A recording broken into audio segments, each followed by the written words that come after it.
150 milyong pisong halaga ng exotic animals ang nasabat ng mga otoridad sa Mati City, Davao Oriental. Mula raw sa Indonesia ang mga ito at walang kaukulang dokumento. Makibalita tayo kay John D. Esteban ng RTV1 Mindanao.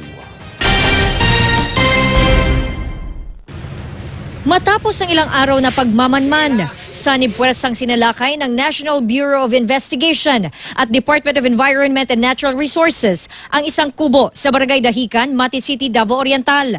Nadiskubre at nakuha roon ang 447 exotic animals mula sa Indonesia. Kabilang narito ang Black Palm Cockatoo, Sulfur-Crested Cockatoo, Eclectus Parrot at Victoria Crowned Pigeon. Kinumpis ka rin ang wallaby at black monitor lizard. Walang importation permit at certificate of wildlife registration ang mga ito. Actually, hindi naman bawal yung pag-aalaga, so kailangan regulated.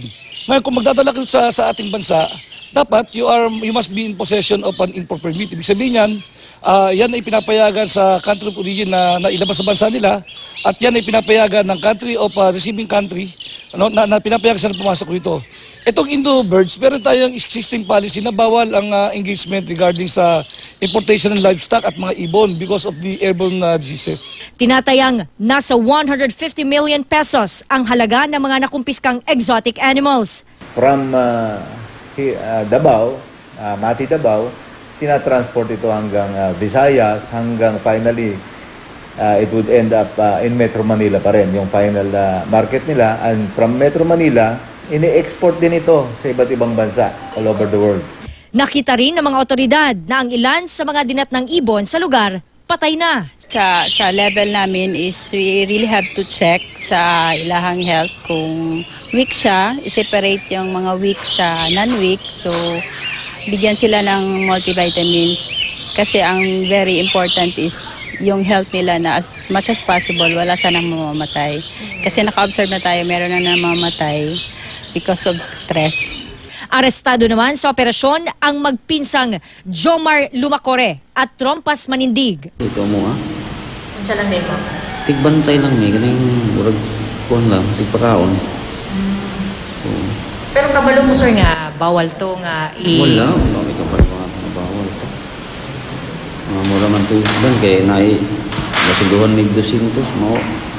Ilang araw silang nag-stay dito sa barangay upang makondisyon prior to their shipment nga sa Metro Manila. Mahaharap ang mga suspect sa kasong paglabag sa Wildlife Resources Conservation and Protection Act.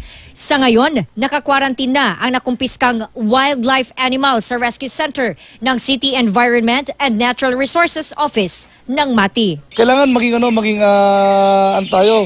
mag-contribute po tayo sa ating kampanya para sa illegal trading and possession ng mga wildlife. Kung meron po kayong mga alam, wag po kayong mangingimi na tawagan ang pinakamalapit na opisina ng DNR o opisina ng mga kapatid na law enforcer. John D. Esteban, Nagbabalita, Pilipinas.